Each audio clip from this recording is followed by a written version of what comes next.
Use பண்ணுறோம். Google எதுக்காக use பண்ணுவோம்? நம்மளுக்கு எந்த விஷயம் தெரிஞ்சுக்கணும் அப்படின்னாலுமே கூகுளில் போய் நம்ம சர்ச் பண்ணுவோம். சரி, ஓகே, நம்ம சர்ச் பண்ணுறது உடனே மில்லியன் செகண்டில் அது எப்படி நமக்கு ரெஸ்பான்ஸ் பண்ணுது, இது எல்லாத்தையுமே நம்ம தெரிஞ்சுக்க போகிறோம். ஸோ இது எப்படி பண்ணுதுன்னு பார்த்தீங்க அப்படின்னா, இதை கூகுள் பாட்ஸ் தான் பண்ணுது.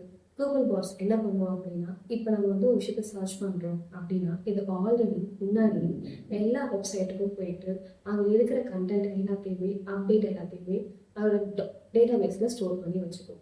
அதுவும் டேட்டா பேஸில் எப்படி ஸ்டோர் பண்ணி வச்சுக்கோம் பார்த்தீங்கன்னா, இன்டெக்ஸ் ஃபார்மேட்டில் ஸ்டோர் பண்ணி வச்சுக்கும். இதை ப்ரோக்ராமிங் லைப்ரரி பேஸ்னு சொல்லுவாங்க.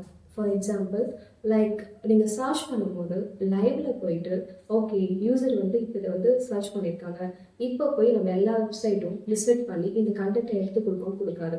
இது ஆல்ரெடி முன்னாடியே போயிட்டு எல்லா வெப்சைட்லையும் கண்டென்ட் அனலைஸ் பண்ணிவிட்டு இந்த கண்டென்ட்டுக்கு இந்த பேஜ் நம்பர் சொல்லி ஒரு இண்டெக்ஸை டிஃபைன் பண்ணி வச்சுக்கோம்.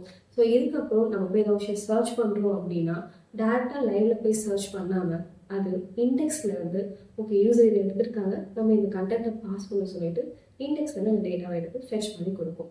இதனால தான் நமக்கு மில்லியன் செகண்ட்ஸில் ரெஸ்பான்ஸ் சீக்கிரமாக டெலிவரி ஆகுது.